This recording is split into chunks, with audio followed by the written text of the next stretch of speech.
Welcome to Stuff They Didn't Teach Me in Sunday School.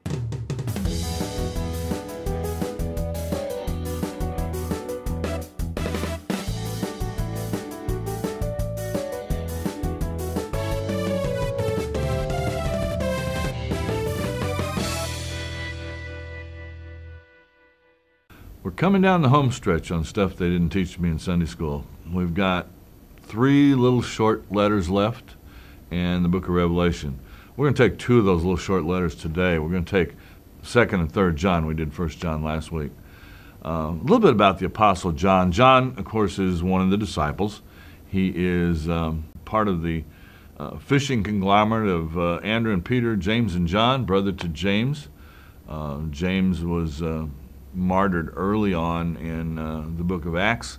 John is still living. John is the one apostle that we're told, and according to tradition too, did not die a martyr's death, but actually died of old age. He's exiled on the island of Patmos at the end of his life, exiled because of his Christian faith and his Christian teaching and preaching.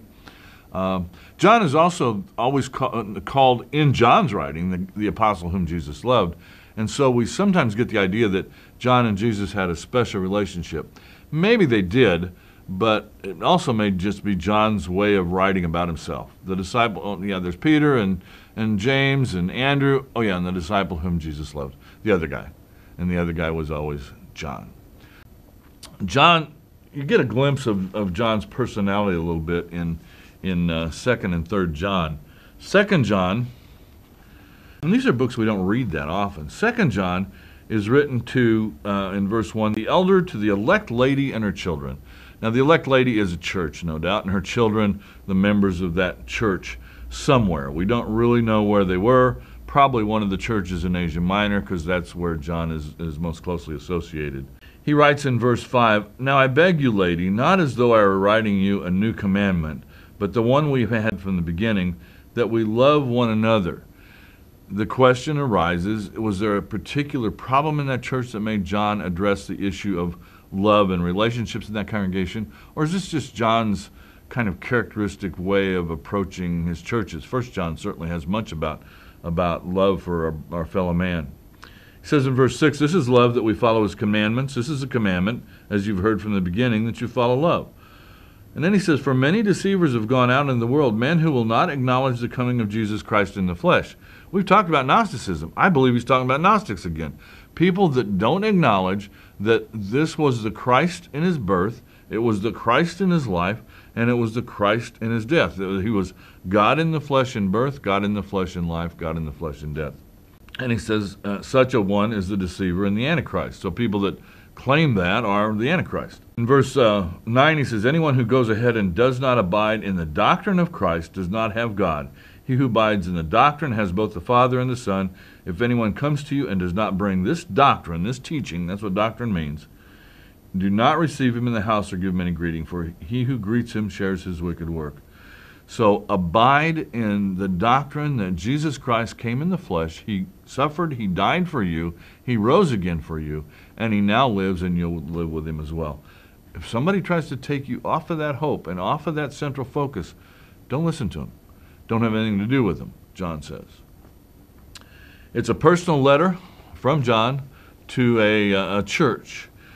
3rd John is a personal letter from John to an individual. We don't have too many letters in the New Testament to individuals. This one, Philemon. John begins it, "The elder to the beloved Gaius, whom I love in the truth." He says, "Beloved, I pray that all may go well with you and that you may be in health." Sounds like the way we would open a letter, doesn't it, to a friend. John is writing to a friend. The issue here seems to be wrapped up with with traveling missionaries. If you go to verse 9, "I've written something to the church, but Diotrephes, who likes to put himself first, does not acknowledge my authority. So if I come, I will bring up what he is doing, prating against me with evil words, and not content with that," and here probably is the real issue and the reason for writing a letter, "he refuses himself to welcome the brethren, and also stops those who want to welcome them and puts them out of the church." There were traveling missionaries, traveling Christians who would move from city to city at times, and they could expect to be welcomed by the churches in those cities. And apparently this Diotrephes is not welcoming those, and John is saying, You need to welcome them. In verse 12, he says, Demetrius has testimony from everyone and from the truth itself. Demetrius is probably the person carrying this very short letter. Gives you a glimpse into John's concern for the churches he serves and for individuals with whom he ministers. John is the disciple whom Jesus loved, in John's words, but he's also the disciple who probably writes the most about love within the context of the church. And this particular letter is no excuse, exception, as John invites these people to welcome fellow Christians into the body in their local church. God is in the center of all of these letters from John, and love is in the center of all these letters as well.